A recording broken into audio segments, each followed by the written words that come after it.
आप देख रहे हैं श्री हरि कृपा आश्रम चैनल। संस्थापक स्वामी श्री हरि चैतन्य पुरी जी महाराज।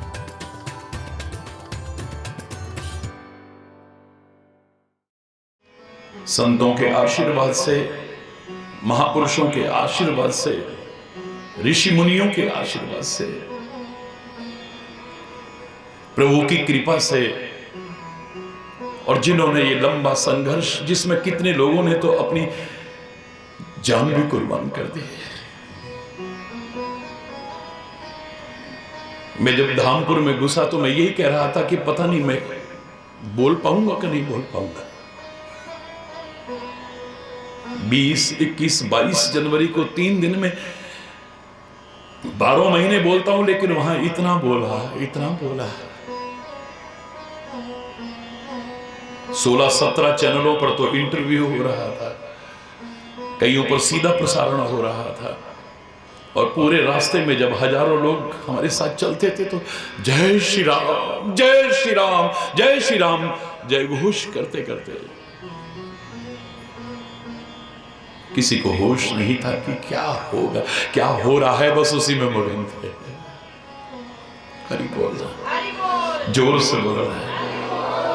कंठ की दशा आपके सामने है,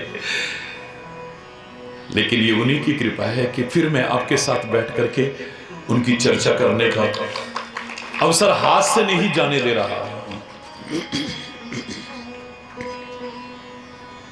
श्री राम जन जन के अनुकरणीय है, श्री राम जन जन के अनुसरणीय है। भगवान मर्यादा पुरुषोत्तम श्री राम, वहां चर्चा आई कि आप मंदिर की बातें क्यों करते हैं। आप तो कहते हैं राम सृष्टि के कण कण में रमा हुआ है, रोम रोम में रमा हुआ है, तो एक छोटी सी जगह पर उसको, मैंने खुले शब्दों में कहा, मेरा राम निराकार भी है, साकार भी है। हम यहां निराकार राम की बात नहीं कर रहे, उसी निराकार ने जो साकार रूप धारण श्री राम के रूप में धारण करके इस पृथ्वी पर विभिन्न प्रकार की लीलाएं की हैं, पृथ्वी का भार हरण किया है, धर्म की संस्थापना की है, आदर्श और मर्यादाओं को स्थापित किया। हम उस राम की चर्चा कर रहे हैं, हम उस राम की चर्चा कर रहे हैं। मंगल भवन अमंगल हारी, द्रवहु सुदशरथ अजिर बिहार। ओ मंगल भवन, सभी बोलिए। ओ द्रवहु सुदशरथ अजीर बिहारी, राम सिया राम, सिया राम, जय जय राम राम राम। मैं उस राम की बात कर रहा हूं जो निराकार होते हुए भी साकार लीलाएं जिसने की, भक्तों को आनंदित किया है, जो सृष्टि के कण कण में रमे हैं लेकिन प्रकट हुए। भय प्रकट कृपाला दीन दयाला, कौशल्या हितकारी, हर्षित महतारी, मुनि मनहारी, अद्भुत रूप निहारी, लोचन अभिरामा, तन घन श्यामा, निज आयुध भुज चारी, भूषण नयन विशाला, शोभा सिंधु खरा। मैं उसकी बात कर रहा हूं, हम मंदिर उसके लिए स्थापित कर रहे हैं। सच बता रहा हूं, या तो उस त्रिपाल में देख करके बहुत रोया था मैं वहां जाकर के, और 22 तारीख को जब उस दिव्य और भवन, अलौकिक भवन, अद्वितीय अनुपम भवन को देखा, आंखें रुक नहीं रही थी, लगातार बरस रही थी। सरयू के किनारे पर गंगा और यमुना निरंतर बह रही थी, मेरे नहीं सभी के नेत्रों। उस छटा का वर्णन नहीं कर सकता। मैं पहले कह रहा हूं, आंखों ने देखा है पर आंखों की जीभ नहीं है जो वर्णन कर सके। जीभ वर्णन बड़ा अच्छा कर सकती है उसकी कृपा से, पर जीव ने देखा ही नहीं, बेचारी क्या बोले। हाँ, face is the index of mind. ये चेहरा भी मस्तिष्क की अनुक्रमणिका है। चेहरे के हाव भाव देख करके कोई भी कह सकता है कि क्या आनंद आया होगा, क्या आनंद आया होगा। हरि बोल, जोर से बोल रहे हैं। ये वो राम है जिसने भगवान जैसी लीला नहीं की है। गोस्वामी तुलसीदास ने एक बार भी नहीं कहा है कि मेरा राम भगवान की लीलाएं करता है। तो कैसी लीला करता है वो? मानस की वो शब्द देखिए आप, प्राकृत नर इव लीला करत सकल रघुनाथ।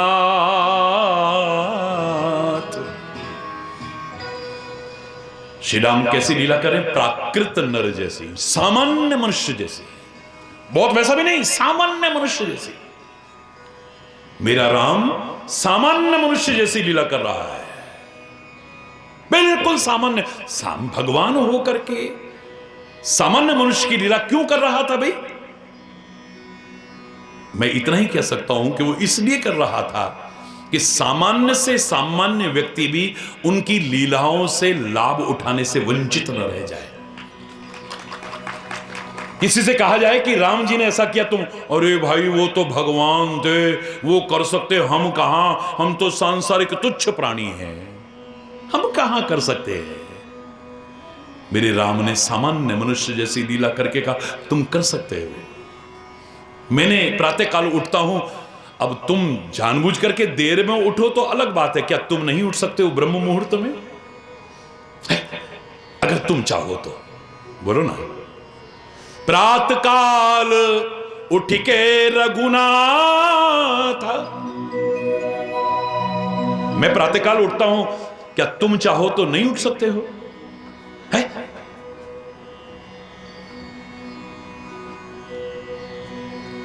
मात पिता गुरु ना वही माता। माता के चरणों में, पिता के चरणों में, गुरु के चरणों में प्रणाम करता हूं प्रातः काल उठ के। क्या तुम चाहो तो नहीं कर सकते हो? किसी ने कहा गुरु जी के चरणों में बाद में क्यों, पहले माता पिता के चरणों में क्यों?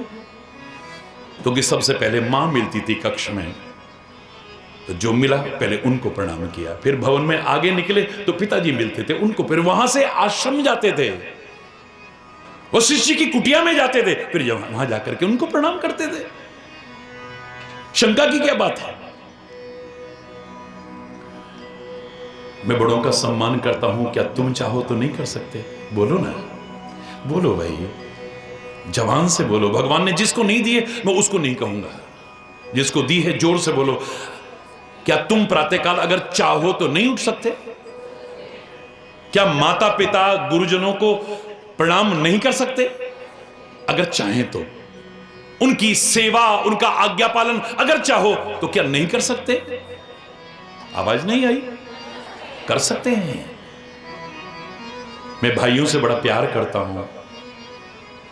मेरे यहां इतना विशाल साम्राज्य भी फुटबॉल बना हुआ है। राम कहते हैं भरत राजा बनेगा, भरत कहता है राम राजा बनेगा। तुम एक एक इंच जमीन पर लड़ने मरने को तैयार हो जाओ, खून खराबा करने को तैयार हो जाओ, एक अलग विषय हो सकता है। क्या तुम चाहो तो अपने भाइयों में प्यार नहीं कर सकते? चाहो तो। भरत ने स्वयं प्रमाण पत्र दिया है कि राम क्या करता था। बोले हम खेलते थे ना जब आपस में, हार ही आप जिता वही मोही, राम क्या करते, जब खेल होता था ना तो राम जी हार जाते थे, जानबूझ के जिता देते थे भरत को, लक्ष्मण को, शत्रुघ्न को। इनका मनोबल कमजोर ना हो जाए, इनका आत्मबल कमजोर ना हो जाए, इनके अंदर कहीं हीन भावना ना आ जाए कि हम हार गए, हम तो जीत ही नहीं पाते। राम जी से अब कौन जीते भाई? हरि बोल ना, जोर से बोलो ना। एक भावनात्मक अर्थ आया कि भरत ने ठोकर मारी गेंद को, फुटबॉल खेल रहे हैं और गई राम जी की ओर, बिल्कुल राम जी के पास आ गई और राम जी खड़े हैं, उसमें ठोकर नहीं मारे। हरि बोल, उसमें ठोकर ही नहीं मार रहे, किक नहीं मार रहे, उसमें बॉल चरणों के पास पड़ी है, मार ही नहीं रहे। अब ये भावनात्मक अर्थ है। पूछा, राम जी ऐसा क्यों कर रहे हो? बोले, ये बॉल नहीं है, ये तुम्हारा मन है, तुम्हारे विचार हैं, तुम्हारा मस्तिष्क है, तुम्हारा जीवन है। अगर ये इस ओर ना आए ना तो ठोकर मारो, जबरदस्ती भेजो मेरे चरणों में इसे, जबरदस्ती लगाओ मेरी तरफ लगाओ। और जब मेरे पास आ जाए तो मैं ठोकर मार के इसे दूर नहीं करूंगा, अपने पास ही रख लेता हूं। फिर ये मन तुम्हारा नहीं मेरा हो जाएगा, मेरी अमानत हो जाए, तेरी अमानत मेरी अमानत है। फिर तो जो कहता है ना, क्या करूं मेरा मन बड़ा बेचैन रहता है। सच्ची बताओ, किस किस का बेचैन रहता है? मैं चैलेंज कर रहा हूं, बेचैनी दूर कर दूंगा मैं, हाथ उठा के बोलो, झूठ मत बोलना। किस किस का मन बेचैन रहता है? चैन तो पहनी है, सोने की भी पहनी है, हीरे की भी पहनी है, पता नहीं काहे काहे की। कार है पास मगर कर दिया बेकार जन्म, बेकार। अरे बोलना, कार है पर बेकार है। कार है पास मगर कर दिया बेकार जन्म, गले में चैन है बेचैन फिर भी रहते हैं। वाह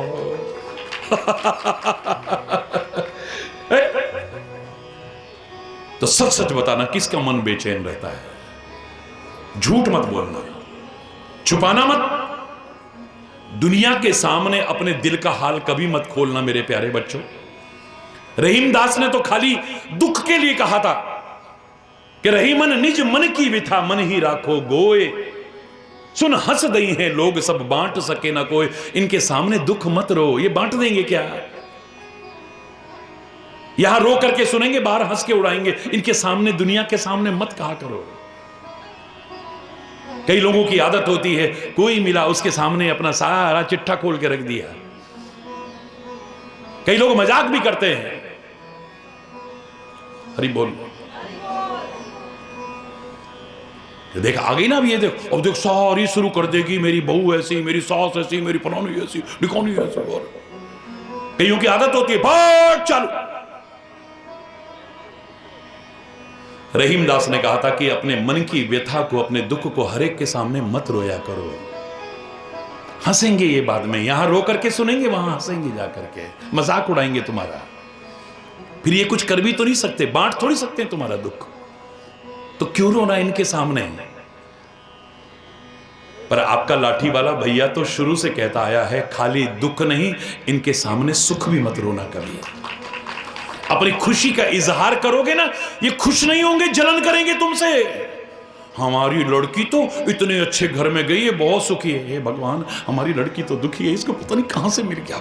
और ये बोलना, हमारे लड़के की तो इतनी अच्छी नौकरी लग गई। हे भगवान, हमारा तो 15 साल से ऐसे चप्पले चटकाता फिर रहा है, उसको तो कोई नौकरी नहीं मिल रही, इसको मिल गई। यूं आंखें होंगी। अरे बोलना,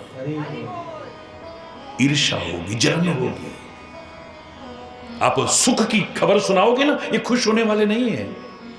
भाई भाई को आगे बढ़ते देख करके खुश नहीं है, दुनिया की छोड़ो है। आज आप आदमी अपने अभाव से इतना दुखी नहीं है जितना किसी के बढ़ते हुए प्रभाव को देख करके दुखी हो जाता है। ये आगे क्यों बढ़ रहा है, ये तरक्की क्यों कर रहा है, ये क्यों फल फूल रहा है, उसको आग लग जाती है। हरि बोल रहा। कई ज्योतिषियों ने ना वो बोर्ड लगा रखा है, आप दुखी क्यों हमसे मिलिए। मैंने कहा आंसर तो मैं देता हूं, आप दुखी क्यों? बोले तुम सुखी हो इसलिए। आधे से ज्यादा दुख हमारे इसलिए कि तू सुखी है। हरि बोलना, आग लग जाती है।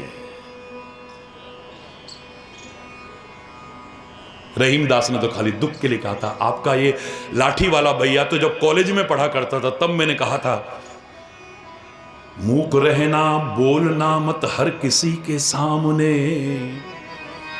अपनी हृदय निधि खोलना मत हर किसी के सामने।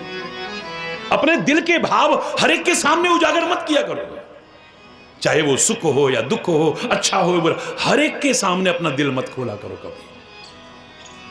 मूक रहना बोलना मत हर किसी के सामने, अपनी हृदय निधि खोलना मत हर किसी के सामने। आंख से मोती ढुलकते मोल इनका कौन जाने, आंख से मोती ढुलकते मोल इनका कौन जाने, तो इन्हें चुपके संजोले ये बड़े अनमोल दाने। इस निठुर जग की तराजू पर हृदय को तोलना मत, मूक रहना बोलना मत, मूक रहना बोलना मत हर किसी के साथ, हर एक के सामने मत बोला करो। पर कोई जब ऐसा मिल जाए तो फिर बोले बिना रहो मत, दिल खोल करके रख दो वहां, दिल खोल के रख दो एकदम, फिर छुपाना भी मत। तो मैं आपसे पूछ रहा हूं, बेचैन कौन कौन, किसका मन बेचैन रहता है? सच बोलना। कोई किसी को देख नहीं रहा, सबके मन क्यों बेचैन है? चेन तो पहन रखी है, बेचैन क्यों है ये? क्योंकि ये मेरा है। हम खाली सुबह शाम आरती में कहते हैं तन मन धन सब है तेरा, स्वामी सब कुछ है तेरा, तेरा तुझको अर्पण क्या लागे मेरा। ओम जय। खाली खाली कहते हैं, ऐसे लगता है जैसे बच्चे को लॉलीपॉप दिखा रहे हो ना, ऐसे भगवान को दिखा रहे हैं। तन मन धन सब तेरा है, तो फिर क्यों कहते हो मेरा मन बेचैन है? मेरा ही हरि बोलना। थोड़ी देर बाद ही क्या कहे, मेरा शरीर तो बहुत बेकार हो गया। अबे तुम तो कह रहा था भगवान से कि तन मन धन सब तेरा। हरि बोलना, जोर से बोलो ना। मेरा तन बहुत बेकार है, अबे तेरा है। अभी मेरा मन बहुत बेचैन है, यानी मेरा ही है। अभी क्या करूं, मेरा तो बहुत धन नष्ट हो गया। ये नौबत ही नहीं आएगी अगर सचमुच तन मन धन तेरा कर दे। तू रक्षा नहीं करेगा इतनी जितनी वो कदम कदम पर तेरी रक्षा करेगा। हरि बोलना, जोर से बोलना। नहीं आए समझ में? हम जो अपनी जबान से कहते हैं उस पर हमें खुद भरोसा नहीं कि हम बोल रहे हैं।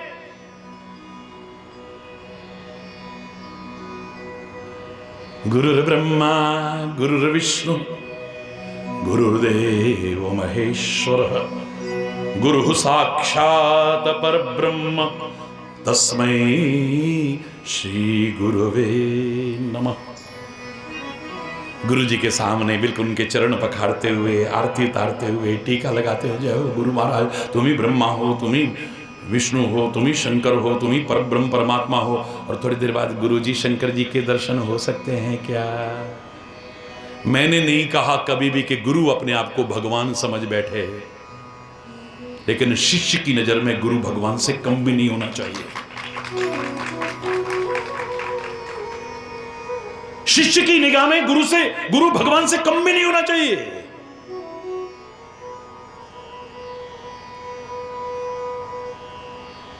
वो कहता भगवान के गुण बाद में गाऊंगा। तुलसी के शब्दों को देखिए, श्री गुरु चरण सरोज रज, निज मन मुकुर सुधार। पहले गुरु चरणों की रज से अपने मन रूपी दर्पण को साफ कर लूं, तब वर्णो रघुवर विमल यश, जोदायक फलचारि।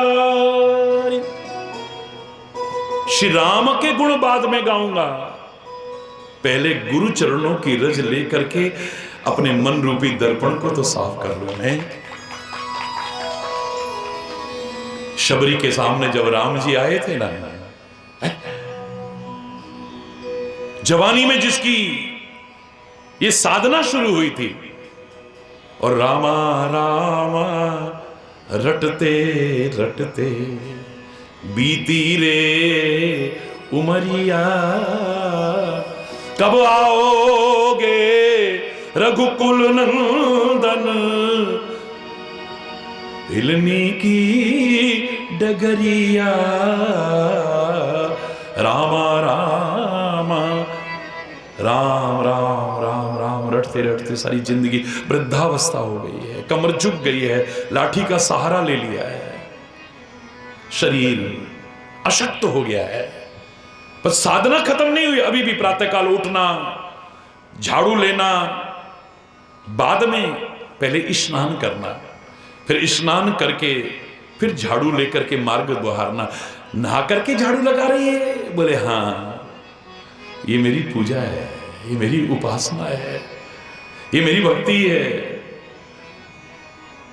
राम ने आना। क्यों कर रही है? बोले राम ने आना है। मार्ग बुहार रही है, पुष्प चुन चुन करके ला रही है, पंखुड़ियां निकाल निकाल करके डंठल अलग फेंकती है, मार्ग में बिखेर रही है, फल चुन चुन के लाती है, चखती है, फिर दोनों में रखती है। क्यों कर रही हो शबरी?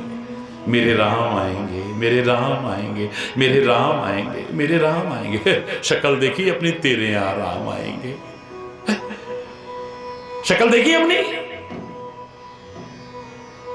जब वृद्धावस्था हो गई तो वही जो मजाक उड़ाया करते थे ना, वो सारे के सारे आए, आकर के शबरी के चरणों में प्रणाम करते हैं। धन्य है शबरी तू, धन्य है तेरी भक्ति, धन्य है तेरी साधना, धन्य है तेरी आस्था, धन्य है तेरी को हम भी ऐसा नहीं कर सकते। धन्य है तेरी सहन शक्ति, क्या क्या नहीं सहन किया है तूने, लेकिन तू अपना काम करती रही। पर शबरी माता, हम पहले तो क्षमा याचना करने आए हैं कि हम सारी जिंदगी आपका मजाक उड़ाते रहे। कोई बात नहीं, कोई बात नहीं, लेकिन अब हम आपसे प्रार्थना कर रहे हैं कि तुम ये काम बंद कर दो।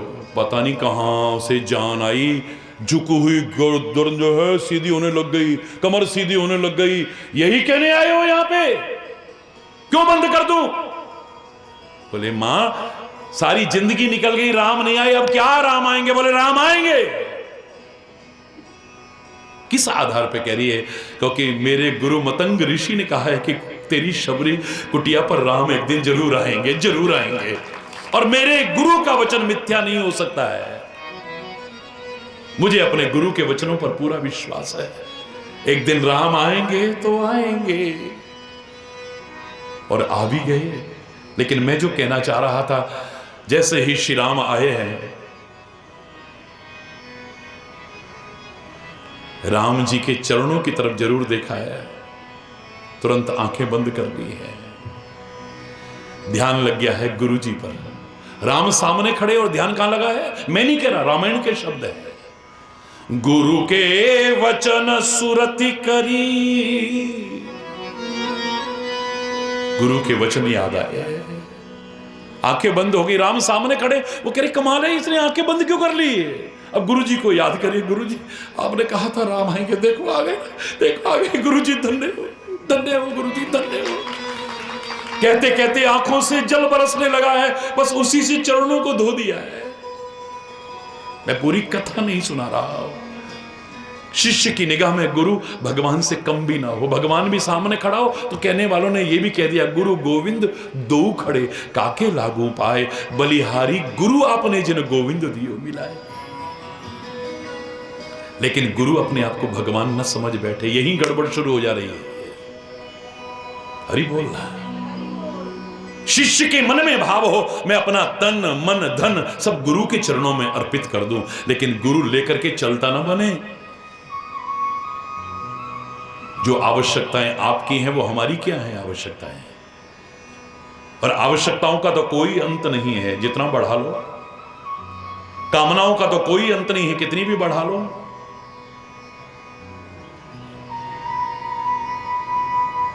दुश्मनी का कोई अंत नहीं, कितनी बढ़ा लो। और पुराने जमाने में घरों में लोग कहते थे ना, छाछ और रार कितनी बढ़ा लो इसकी, कोई छाछ में पानी डालो, फिर बढ़िया नमक डालो, जीरा डालो, हरी बोल रहा, जोर से डालो, जोर से बोलो ना, और जोर से बोलो ना, छाछ कितनी बढ़ा लो।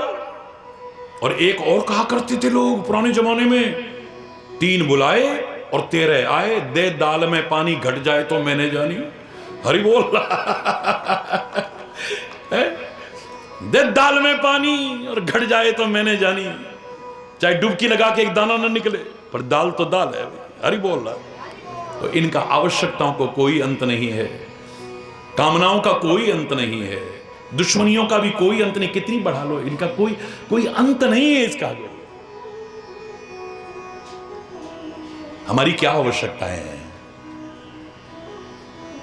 और जितनी है उससे ज्यादा उसने दे रखा है। अफसोस उस समय होता है जो दुनिया से कहते हैं मोह माया त्यागो, वो उसी में फंसे हुए हैं। संत का पद बहुत महान है, संत की गरिमा बहुत ऊंची है, संत की महत्ता बहुत ऊंची है, संत का सम्मान बहुत ऊंचा है, भगवान तक उनके चरणों की धूली अपने माथे पर लगाते हैं। लेकिन आज जब मजाक उड़ता है तो कितनी शर्म आती होगी। सोचो, ये जोर जोर से कौन चिल्ला रहा है? बोले मौनी बाबा। मैं किसी का मजाक नहीं उड़ा रहा, क्षमा चाहते हुए कहूंगा, पहले क्षमा याचना कर रहा हूं।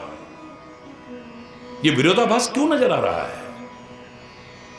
ये जोर जोर से कौन चिल्ला रहा है? बोले मौनी बाबा। सब ऐसे होते हो, ऐसी बात नहीं है। ये आलीशान महल किसके खड़े? बोले महात्यागी जी के। किसके? जोर से बोलो ना। महात्यागी जी के। ये बढ़िया रेशमी वस्त्र, सोने की घड़ी, 8, एक हाथ में कितनी उंगली होती है? 5, ना 4 होती है। फिर मैं पूछूंगा अंगूठे कितने, तो 1 पर 6 कर दोगे इनको, इसलिए मैं पहले ही बता देता हूं, उंगली 4 ही होती है। 4 इधर 4 इधर हो, अंगूठियां पहन रखी हैं। ये कौन है? बोले नागा बाबा। कौन है ये? नागा। मैं फिर कह रहा हूं, क्षमा याचना करूंगा, मैं किसी पर व्यक्तिगत आक्षेप नहीं कर रहा हूं, लेकिन जब ऐसा विरोधाभास देखते, ये बच्चे किसके रो रहे हैं? बोले ब्रह्मचारी जी के। किसके रो रहे हैं? हरि बोल ना, जोर से बोलो ना, और जोर से बोलो ना। ये भजन इतने अच्छे कौन गा रहा है? बोलो भजन सम्राट। कितने पैसे लेके आया है ये?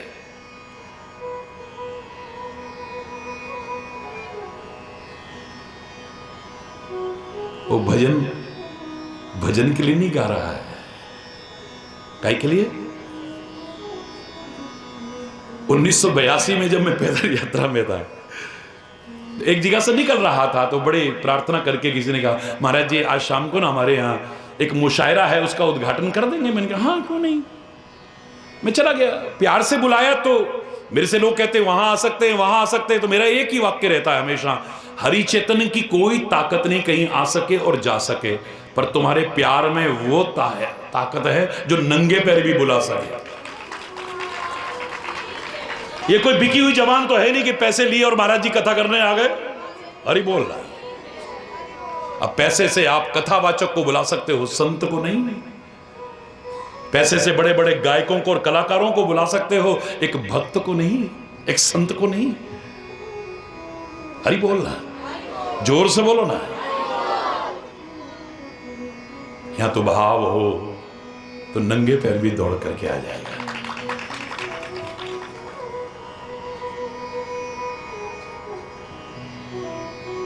मेरे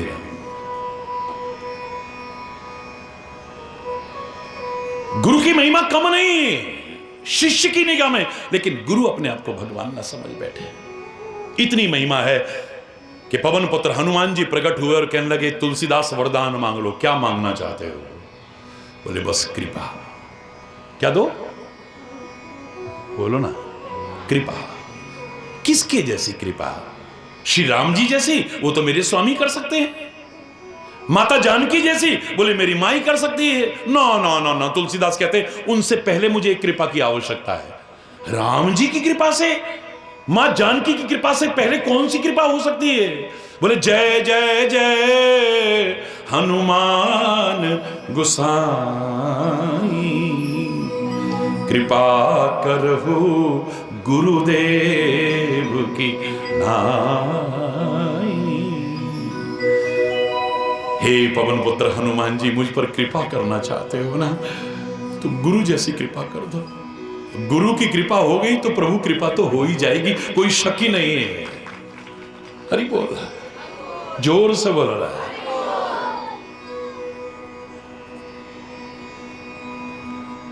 मेरे राम सामान्य मनुष्य जैसी लीला कर रहे हैं।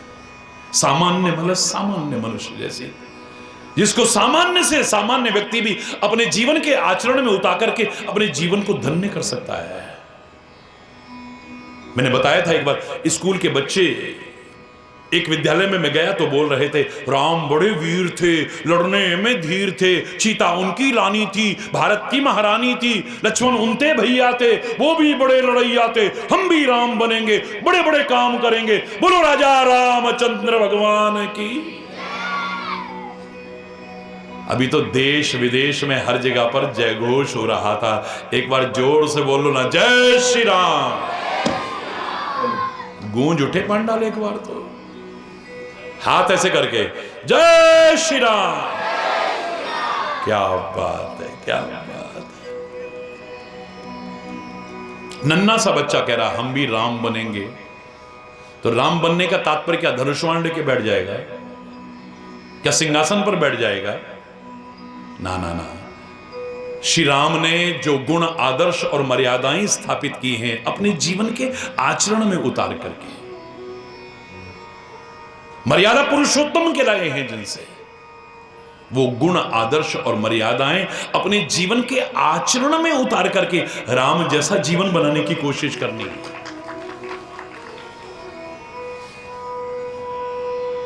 सामान्य व्यक्ति नहीं, राक्षस भी अगर उन गुण, आदर्श और मर्यादाओं को राम की नकल करने की कोशिश, उसका जीवन बदल जाता है। इतिहास कहता है कि एक बार मंत्री ने रावण से कहा, महाराज आप यही तो कहते हो ना सीता से, एक बार विलोक मम ओरा, एक बार मेरी ओर नजर भर के देख ले तो, लेकिन वो नहीं देखती है। मैं आपको ऐसा उपाय बताऊंगा, सीता देखना तो दूर, आपके चरणों में आपके गिर जाएगी, आपके आगोश में आ जाएगी। हैं? ऐसा कौन सा तरीका है हे मंत्री? बोले महाराज बहुत सरल है। आप माया जानते हो ना? बोले हां। आप कोई भी वेश धारण कर सकते हो ना? बोले हां। तो राम का रूप धारण कर लो ना। मैं सिर पे हाथ मारा, अब एक पे मारा या 10 पे, ये मुझे ध्यान नहीं है। हरि बोल रहा, जोर से बोल रहा है। उन्हें सिर पे हाथ मारा, धत तेरे की। क्यों, क्या हुआ महाराज? उपाय अच्छा नहीं है? बोले ये उपाय तो मैं सैकड़ों बार कर चुका हूं। सैकड़ों बार? आप राम बने? बोले हां। राम आप बनने के बाद भी सीता आपके सामने चरणों में आके नहीं झुकी आपको? बोले सीता तो मेरे करीब तब आती जब मैं राम का रूप धारण करके सीता के पास जाता। आपने राम का रूप धारण किया, सैकड़ों बार किया, तो सीता के सामने क्यों नहीं गए आप? बोले क्या करूं, मैंने राम का रूप जब धारण किया, मेरे मन में आता था सीता को पता न लग जाए कि नकली राम है, तो मैं जाकर के दुबक करके राम को देखता था। राम कैसे चलते हैं, राम कैसे बोलते हैं, राम कैसे मुस्कुराते हैं, राम कैसे व्यवहार करते हैं, राम कैसा आचरण करते हैं। बस उनको देखते देखते देखते देखते अपने जीवन के आचरण में उतारते उतारते मुझे तो अपने ऊपर ग्लानि होने लगती थी। तुझे शर्म नहीं आती है? पराई स्त्री का हरण करके अपने घर में लाया हुआ है, जाता कैसे मैं? रावण बदल सकता है तो हमारा जीवन क्यों नहीं बदल सकता? हरि बोल। मैं उस राम की बात नहीं कर रहा जो निराकार है, वरना तो ये सारा विवाद ही खत्म हो जाता। 500 वर्ष का लंबा संघर्ष एक ही बात में खत्म। जब सृष्टि के कण कण में राम समाये तो मंदिर की क्या आवश्यकता है? मैंने यही उत्तर दिया कि मैं उस राम की नहीं जो सृष्टि के कण कण में समाया है, जो निराकार है, जो अव्यक्त है, जो अगोचर है, जो अकथनीय है। उसी राम ने मानव रूप जो धारण किया है, पृथ्वी को की रक्षा के लिए, धर्म की संस्थापना के लिए, सज्जनों की रक्षा के लिए, भक्तों को आनंदित करने के लिए, दशरथ और कौशल्या के पूर्व जन्म की तपस्या को, उनके प्रेम को पूर्ण करने के लिए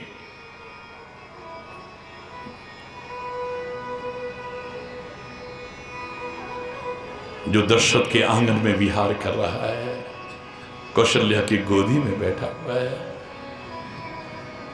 मैं उस राम की बात कर रहा हूं। और वो राम भगवान जैसी लीला नहीं कर रहा हमारे लिए, वरना लोगों के मन में शंका क्यों आती? सती के जीवन चरित्र को देखे तो यही तो गड़बड़ हो गया है। ये राम कैसे हो सकते हैं? ये भगवान कैसे हो सकते हैं? वो तो निराकार है, वो अजन्मा है, अव्यक्त है, अगोचर है। मेरे पति भगवान शंकर ने इसको प्रणाम किया और कही सच्चिदानंद परधामा, सच्चिदानंद भगवान की जय कह करके प्रणाम किया है, सत्यचित आनंद स्वरूप कह करके प्रणाम किया है। ये भगवान कैसे हो सकते हैं? वो परमात्मा मानव बन के क्यों आएगा? मानव बनकर के आया तो जंगलों में क्यों भटकेगा? जंगलों में भटक रहा है तो नारी के विरह में इतना दीन दुखी हो जाएगा? आम आदमी आदमी से पूछेगा, किसी स्त्री से पूछेगा, तुमने मेरी स्त्री को देखा यहां से जाते हुए? और ये किससे पूछ रहे? हे खग मृग हे मधुकर श्रेणी, हे खग मृग हे मधुकर श्रेणी, तुम देखी सीता मृग नैनी, तुम देखी सीता मृग नैनी, हे खग मृग हे खग मृग। हे पशुओं, हे पक्षियों, हे तालाबों, हे वृक्षों, हे नदियों, क्या तुमने मेरी मृगनयनी सीता को कहीं देखा है? इतना दीनहीन हो रहा है, ये भगवान है ये? चलो इतने पर भी भगवान मान ले, उसको कोई बात नहीं, क्योंकि मेरे पति ने उनको भगवान कहा है। पर भगवान तो सर्वज्ञ हैं, अंतर्यामी हैं। क्या वो नहीं जानते कि मेरी सीता कहां है, जो पूछते फिर रहे? प्रभु सर्वज्ञ जान सब कोई, वो तो अंतर्यामी है प्रभु।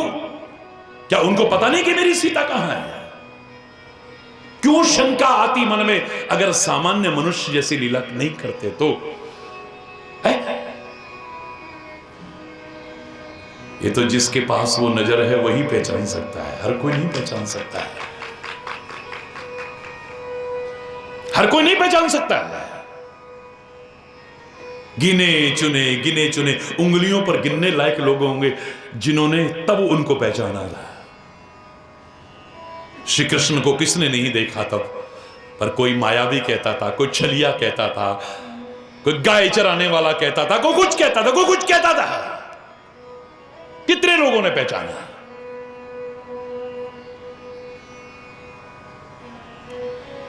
अगर पहचान जाते तो दीवाने ना हो जाते उसको जानने के बाद उससे अलग हुआ ही नहीं जा सकता। मैं चैलेंज करके कह रहा हूं, क्योंकि जानना उसकी कृपा से होता है। तुम्हारी कृपा तुम्हारी रघुनंदन, जान ही भगत भगत और चंदन। वरना अच्छे नहीं जान पाए आपको। फिर प्रश्न आता है कि सामान्य मनुष्य जैसी लीला करने की आवश्यकता क्या थी? क्या आवश्यकता थी? क्योंकि रावण ने वरदान मांगा था। जब ब्रह्मा जी और शंकर जी सामने हैं, कठोर तपस्या के बाद में कहा वरदान मांग लो, ब्रह्मा जी कहने लगे, शंकर जी वहां पर हैं।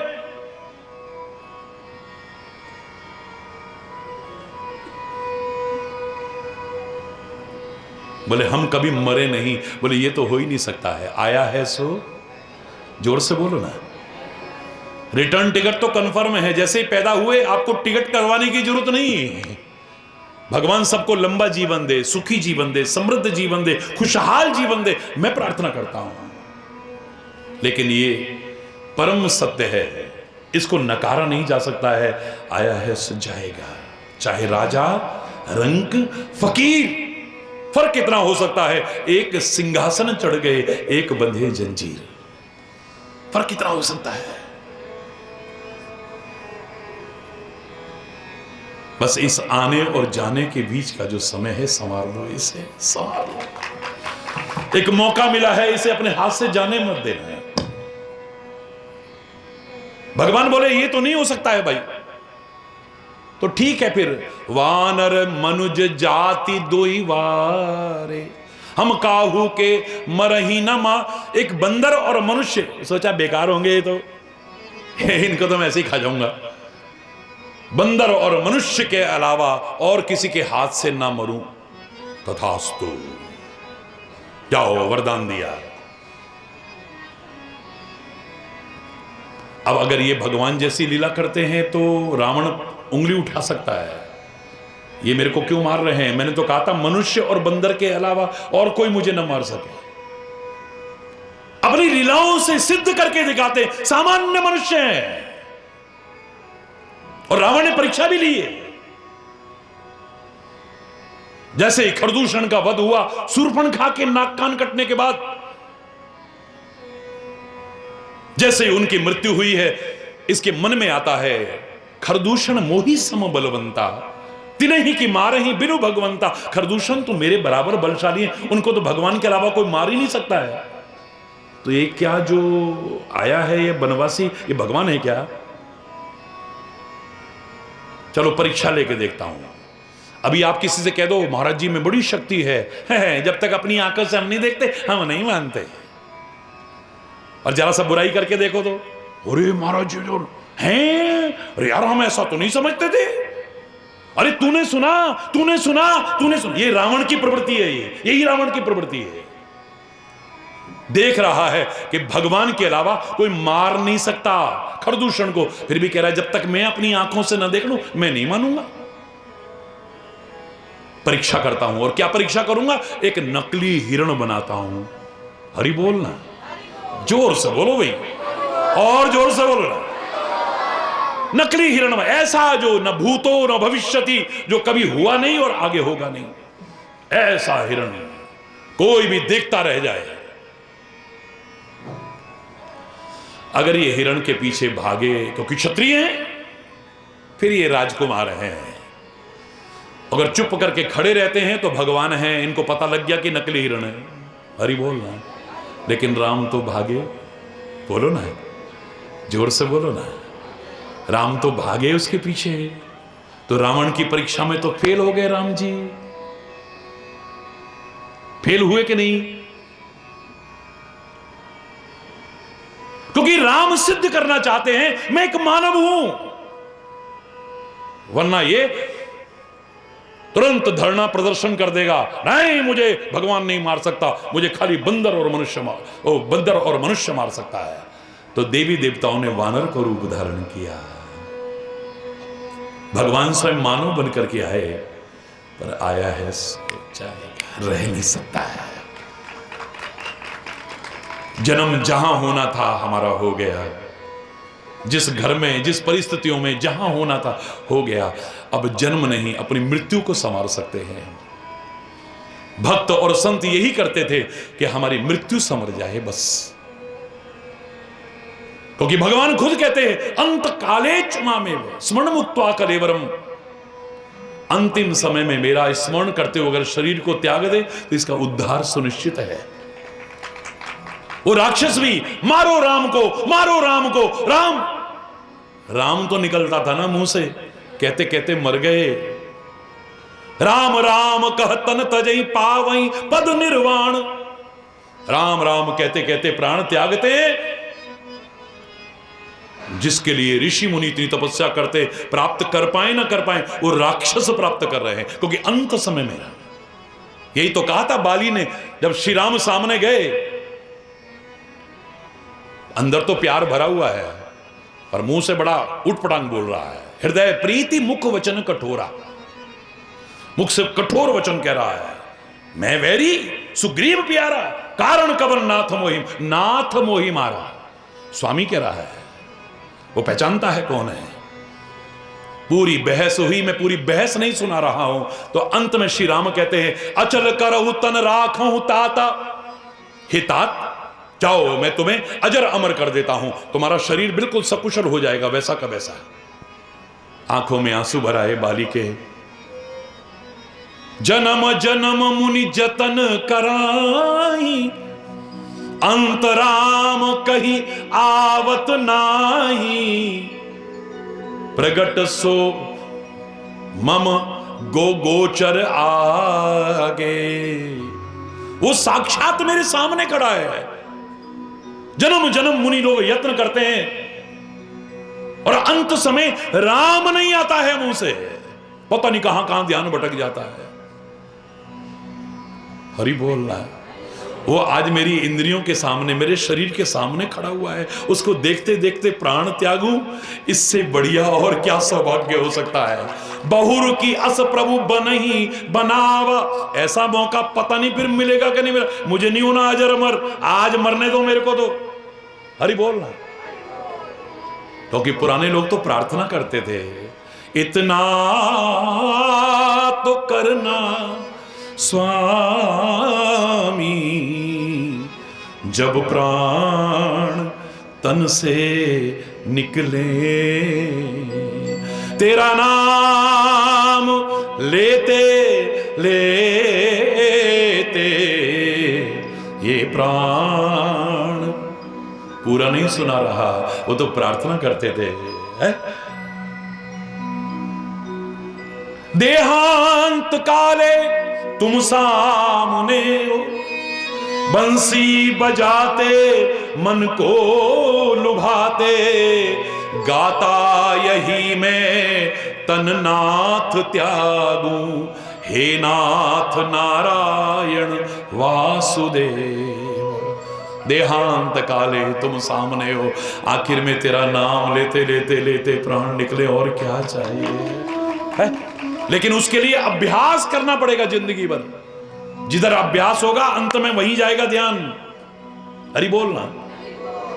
सारी जिंदगी इसी में लगे रहे तो आखिर में बेटा मरने वाला हूं, बचूंगा कि नहीं, उससे इतना लेना है, उसको इतना देना है, वहां मैंने इतना दुबका के रखा है, वहां इतना गाड़ के रखा है, वहां वो रखा है, वहां वो रखा है। हरि बोलना। कहां उस समय हरि बोल याद आएगा या जय श्री राम याद आएगा? कहां आएगा? ध्यान उधर जाएगा। सारी जिंदगी मोह ममता में फंसे रहे तो अंत में मेरे बेटे को बुला लो, पता नहीं रहूंगा कि नहीं, मेरी बेटी को बुला लो, मेरे पोते पोतियों को ले आओ। हरि बोलना। अरे कहां हरि बोल होगा फिर?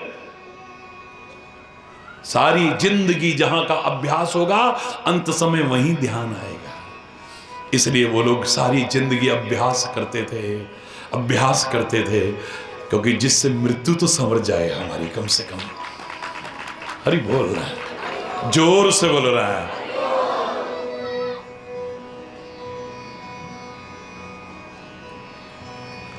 राम सामान्य मनुष्य जैसी लीला कर रहे हैं, तभी लोगों के मन में भ्रम आया। हमको सिखाने के लिए सामान्य मनुष्य जैसी लीला। वाल्मीकि से पूछा राम क्या है? क्या राम की परिभाषा दे सकते हो हे महर्षि वाल्मीकि? बोले हां हां क्यों नहीं। हालांकि सब कहते हैं भगवान के बारे में क्या बताएं, जो समझ में ना आए तू वही बात है। तेरी हर बात में एक नई बात है, तेरी क्या बात है, तेरी क्या बात है, तेरी क्या बात है। सब हार गए, पर अंत में नेति नेति नेति नेति के रहे, यानी न इति न इति न इति। वेद भी इतना कहने के बाद न इति न इति, अंत नहीं है, ये अनंत है। वो उसका कौन अंत पा सकता है? उसका कौन पार पा सकता है? उसकी कौन था पा सकता है? हरि बोला। लेकिन वाल्मीकि जी से पूछा गया आप राम की परिभाषा दो ना। क्या परिभाषा दोगे राम की? मालूम है आपको क्या कहा उन्होंने? रामो, बोलो सब बोलिए, रामो विग्रहवान धर्म। राम साक्षात धर्म की प्रतिमूर्ति है। राम को देखोगे तो धर्म के दर्शन होंगे, और धर्म को जानना है तो राम को देख लो ना, बस। जय।